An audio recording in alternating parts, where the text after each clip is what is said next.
high भन्दियो परिवहन त्यही भएर हामी मोल बोक्दैछौँ गाउँघरमा यस्तै हो मोल बोक ल्या ल्या ल्या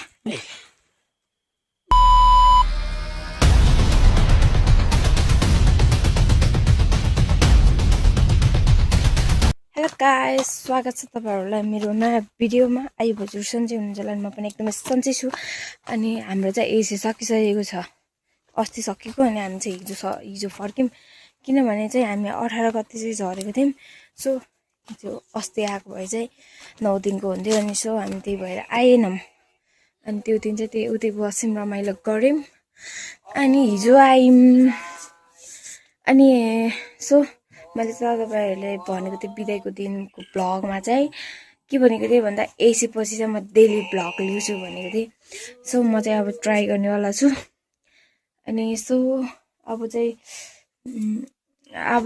त्यस्तो कन्टेन्ट गराउन चाहिँ आउँदैन मलाई अहिले चाहिँ घरको काम चलिरहेको छ सो आज चाहिँ म घरको कामहरु देखाउने छु अनि धेरै त्यस्तो नै हुन्छ होला त्यसै अब चाहिँ हामी मोल बोक्नु पर्ने हुन्छ अनि मैले चाहिँ यो ड्रेसमा मोल बोके भने यो 4 हुन्छ त्यही भएर म चाहिँ लगाउँछु अर्को टी-शर्ट मैले यो टी-शर्ट लगाउनु पर्ने हुन्छ सो म चाहिँ अब ड्रेस चेन्ज गरेर आउँछु सो गाइस मैले चाहिँ ड्रेस चेन्ज गरिसकेको छु अनि तपाईहरुले नोटिस गर्नुभयो होला म धेरै मोटाइरहेको छु जिम गर्न गएको है बसी बसी खानु अब केही काम थिएन बसेछ खाछ सुतेछ उठेछ एकछिन दुलेछ पढेछ त्यही गरेर यसरी मोटाइरहेको छु म यस्तो मोटी भइरहेको छु मोटी भएर सो अब चाहिँ अब मोल बोक्न जानुपर्ने हुन्छ अनि मोल बोकेर आज चाहिँ हाम्रो छुट्टी प्लानिङ पनि छ अनि पसल उता जानु पनि छ मेरो चाहिँ अनि पसल जान्छु होला म अहिले भरेतिर अहिले चाहिँ म जान्छु मोल बोक्नलाई अनि हाम्रै मोयाले चाहिँ मोबाइल हेरिरहेको छ यता हेर्दै मोया यता हेर्दै आएको दियो आएको दियो न हाई भन्दियो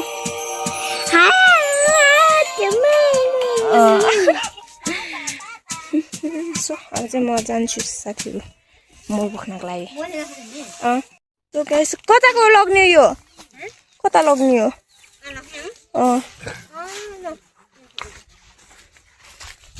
जाँदैछु मोल बोकेर नानी रुइहाल्यो फेरि सो अब जान्छौँ हामी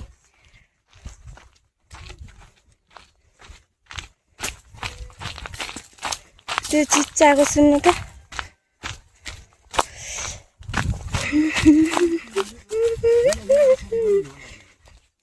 अब चाहिँ छर्ने छ नि त साथीहरू अनि त्यही भएर छोड्नु पर्यो खेती गर्नु पर्यो अनि त्यही भएर हामी मोल बोक्दैछौँ गाउँघरमा यस्तै हो मोल बोक्नुपर्छ घाँस तगेर गर्नुपर्छ अनि काम यहाँ थुप्रो थुप्रेको छ त्यही भएर हामी चाहिँ गर्नु जाँदैछौँ अब यहाँ तलको बारी सकेर फेरि यहाँ यो ठुलो बारी पुरा उस गर्नुपर्छ साथीहरू मोल बोक्नुपर्छ अनि त्यसपछि राख्ने हो अनि पानी कहिले पर्छ पानी पर्यो भने छर्नुपर्छ जोत्नु पर्यो यताउति फेरि अनि त्यसपछि ढुक्क हुन्छ बारीको काम सकिन्छ भने चाहिँ के भन्नु हाम्रो चाहिँ बारीको काम चाहिँ कहिले सकिँदैन त्यही पनि अलिकति चाहिँ त्यस्तो कामको झतारो त्यति धेरै चाहिँ हुँदैन त्यसो चाहिँ यो मलहरू तल बारीमा लगेर फेरि आएर फेरि ओसारी बसेर गर्नुपर्छ हामीले अनि यो ओसारी सकेपछि चाहिँ त्यसपछि फेरि हुन्छ मम्मी त्यसपछि मतलब हुँदैन घरको काम हुँदैन त्यस्तो बारीको काम हुँदैन अनि घरमा गऱ्यो घाँस दाउरा गऱ्यो त्यति हुन्छ सकिन्छ काम देख्न सक्नुहुन्छ यहाँ पनि बोकिसक्यो अब हामीले पनि बोक्नुपर्छ होइन हामी पनि बोक्दैछौँ अब बसी बसी खाएर ज्यान बढाएको त घटाउनु पर्यो नि त धेरै मोटाएर नि काम छैन नि त अनि त्यही भएर अब गाउँमा आएपछि दुब्लिहाल्नु हुन्छ आफै काम गर्नुपर्छ नि त बसी बसी खानु पाइँदैन नि त अनि सो अब चाहिँ हामी काम गर्छौँ अनि म चाहिँ सकेसम्म चाहिँ डेली भ्लग हाल्ने कोसिस गर्छु सकेन भने सकेन अब त्यसै हेरौँ कस्तो हुन्छ हैन अनि त्यही साथीहरू अहिले चाहिँ हामी कहाँ जान लागेको छौँ कुन बारीमा हाल्न लागेको छौँ भन्दा चाहिँ अस्ति नै हामीले खनेर रोपेको जुन हामीले खनेर जौँ छरेको थियौँ त्यही बारीमा चाहिँ मल हाल्न जाँदैछौँ त्यसमा चाहिँ छर्नुपर्छ यहाँ माथिबाट खटाउने अगाडि जानु नि त नि सबै अनि माथिबाट खटाउने अरे तल जानु पर्यो यहाँ खटाएपछि फेरि तल पुग्नु पर्दैन अनि ठाउँमा थुपार्ने अरे साथीहरू अनि पछि फेरि मल खाट्नको चाहिँ मल लिनुपर्छ फेरि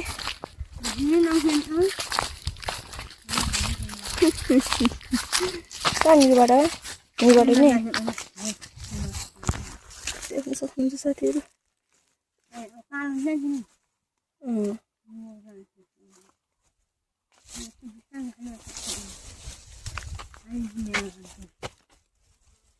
रीतिकार भन्ने जस्तो आइडिया भन्ने नि खटाउने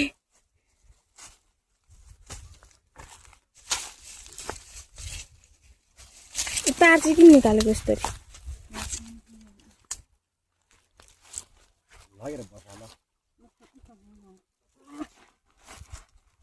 यहीबाट खटाइदिन्छु भन्नु कि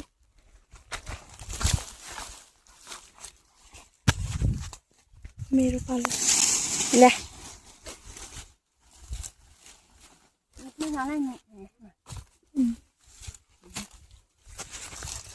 मेरो पालो मेरो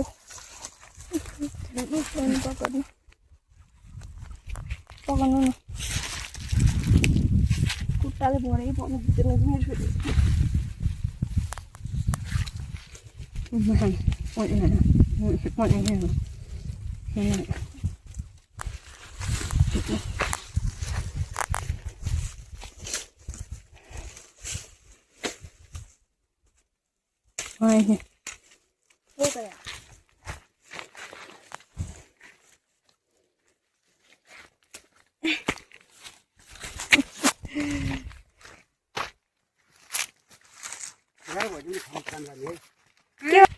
सबैले मल बोकिसकेको रहेछ नि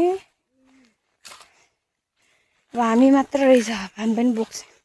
गर्न सुरु गऱ्यौँ अब हामीले पनि यो भन्दा धेरै हाल्दैन नि होइन यिनीहरूले त झन्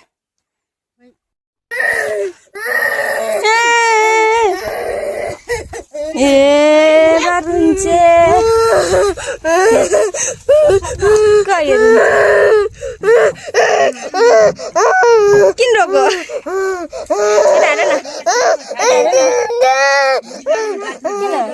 के भयो भयो भयो चुप हाई भन्दियो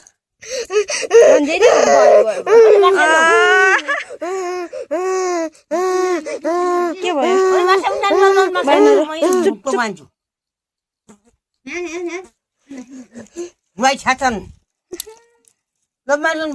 हामीले राखेको र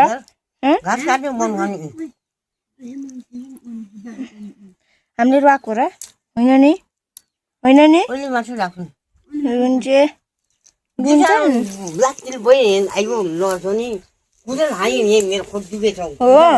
त्यस्तो गरेको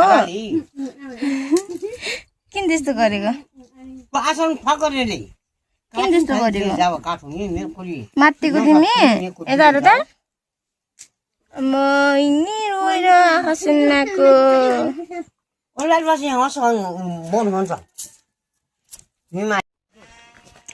गाइस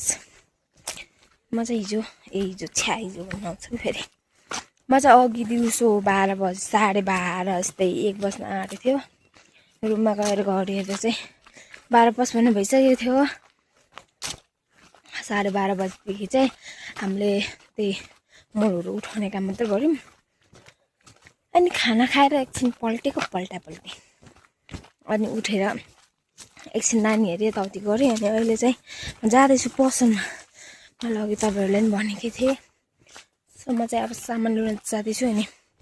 दिदीले चाहिँ पैसा दिएको छि त्यसले पनि सामान ल्याइदियो भनेर सो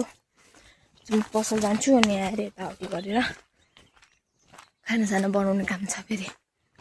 छिटो खाएर सुत्नु पर्यो नि त न त भोलि बिहान उठ्न सकिँदैन सो म चाहिँ जाँदैछु अब साथीहरू मैले चाहिँ सामान लिएर आइसकेको थिएँ तर मम्मीले फोन गरेको मम्मी चाहिँ भिन्डी जानुभएको थियो अनि त्यही भएर चाहिँ फेरि लिनु जाने भइहाल्यो अनि फेरि म फर्केर आएको छु बच्चाहरूले फेरि गत्ता देखेर यहाँ चाउचाउ मागेर होइन यस्तो खतरनाक हुन्छ नि कि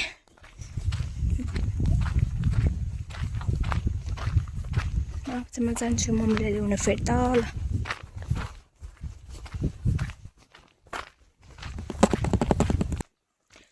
सो गाइस म चाहिँ चाउचाउ लिएर आइसकेको छु मम्मीले चाहिँ एउटा मात्र लिएर भन्नुभएको थियो तर मैले दुईवटा लिइदिएँ दुईवटा किनकि अब मसँग अलिकति पैसा बचेको थियो नि त उता जाँदाखेरि कता जाँदा भन्दा एसी दिन जाँदाखेरिको पैसा मैले चाहिँ सेभिङ गरेको थिएँ अनि पैसा चाहिँ बहिनीले सक्यो भन्दा चाहिँ मैले सक्यो भन्ने थिएँ अनि त्यतिखेर चाहिँ पहिले चाहिँ सकेको थिएन अनि पछि चाहिँ मैले सकेँ मम्मीले आउनु लाग्नु भएको छ भनेर अनि त्यो पैसा थियो अनि अस्ति चाहिँ कपडा किन्छु भनेको फर्स्ट टाइम मैले धेरै पछि कपडा किन्छु भनेको थिएँ टी सर्ट किन्छु भनेको थिएँ अनि त्यति बेला 2000 दिनुभएको थियो 1000 रुपियाँ मात्र लाग्यो टी सर्टको अनि त्यही भएर मैले त्यो 1000 रुपियाँ राखेको थिएँ अनि आउँदा भाडाहरू तिरेँ बहिनीको र मेरो पनि हालेँ अनि बहिनीलाई हालिदिएको पैसा चाहिँ माइजूले फर्काइदिनु भएको थियो मतलब मम्मीसँगै छ अनि आज चाहिँ मैले मम्मीलाई पैसा दिएको थिएँ अनि मसँग बचेको 500 रुपियाँबाट सामानहरू लगेर गएको थिएँ अनि त्यहीबाट नै लिएर आएको यो बिचोक छ साथीहरू अब मम्मीले कति तल हो अनि मेरो घरभन्दा नजिक तल हो म घर पनि गइपुगेको छुइनँ अझै अनि मुनि नै छ हाम्रो घर पनि अनि हाम्रो घर काटेर पनि जानुपर्छ साथीहरू त्यही हो गाउँघरमा बसेपछि यस्तै हो साथीहरू बानी बिग्रियो साथीहरू बानी बिग्रियो एसी दिन जाँदाखेरि बसी बसी खाएको हिँड्दा पनि यस्तो अल्छी लाग्ने क्या अहिले त हिँड्नै नसकिने सास पर्छ हो बानी बिग्रेर एक हप्ता बसेको पनि 10 दिन बसेको त्यो पनि बानी बिग्रियो बानी बिग्रिन टाइम लाग्दैन रहेछ साथीहरू मल बग्दा नि लोटेर अघि खुट्टा दुखिरहेको छ बिजोक छ काम गर्ने ढङ्ग पनि छैन म जान्छु अब मम्मीले भेटेपछि बल्ल अनि पछि म भिडियो बनाउँछु त्यसपछि अनि चाहिँ म गएको बाई बाई साथीहरू मम्मी आइसक्नु भयो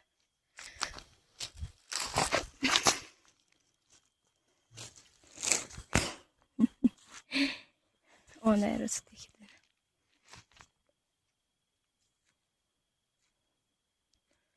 कस्तो अनुभव भइरहेको छ तपाईँलाई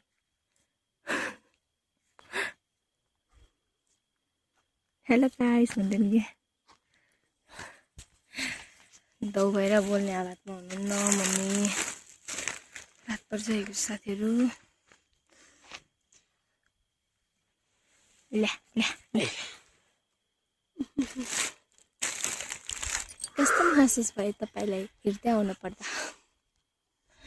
भनिदिनुहोस् त तपाईँको 2 शब्द राखिदिनु आनन्दको महसुस भयो अझ साथीहरू म भात लिएर आउँछु भन्दा नि भाइ पर्दैन ल्याउनु पर्दैन लास्टमा हेर्नु न लिन आउनै पर्यो नि त म घरबाट लिन आउँछु भनेर आएको भए भातहरू लिएर आउँथेँ तर म लास्टमा चाउचाउ मात्र लिएर आएको